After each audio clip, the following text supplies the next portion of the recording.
GED scholars, welcome back to another video brought to you by GED Talk. This is a short video. I'm sharing a resource with you. The URL for this resource is in the description section. Don't scroll down any further though before you give us a thumbs up. If you want to see more videos where I'm sharing resources, please leave a comment for me and I'll make sure to do so. So as I mentioned, this is a writing resource brought to you by the University of Minnesota. The publisher and authors of this e-textbook were kind enough to provide this for us at no additional cost. So I'm just sharing with you the contents of this resource. We're not going to actually jump into any of these sections. So Chapter 1, Introduction to Writing. Section 1.2 is definitely a section you should check out, Developing Study Skills. This section will give you some questions to help you figure out your learning style. Your learning style is either going to be visual or maybe it's auditory. You might enjoy graphs, things like that. So check out section 1.2. That will help you figure out what are the best methods, the best ways for you to study. If you are studying with an instructor or a tutor, make sure you share that information with them as well. It will help them help you a lot more. Chapter 2 talks about what makes a good sentence. This is so very important for you to know how to write a good sentence. As I mentioned, you're going to have an essay portion. It's the extended writing response. However, in the multiple choice section, you're going to read sentences and the exam asks you to edit those sentences. So you want to make sure you check up the information they provide for you in Chapter 2. As you continue to scroll down, you'll notice all of the punctuation rules will be in Chapter 3. Chapter 4 has a lot of great information when it comes to word choice.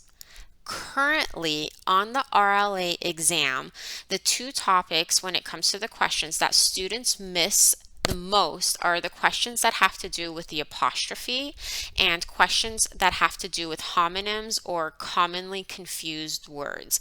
And so you want to make sure you check out those sections too. For my English language learners, Chapter 5 is all for you. However, if English is your first language, don't think that you just automatically have to skip Chapter 5, that you wouldn't be able to learn anything. I would suggest that you take a peek, take a look at what are these topics that you might have forgotten you learned all about when you were in school. Chapter 6 talks about the paragraphs.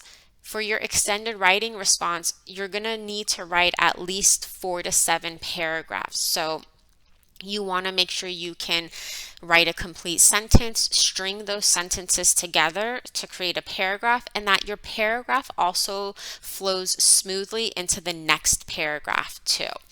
You don't want to write anything where the reader a computer, because AI grades the writing response portion, needs to jump around from idea to idea. So Chapter 6 is going to be what you want to read when it comes to paragraphs.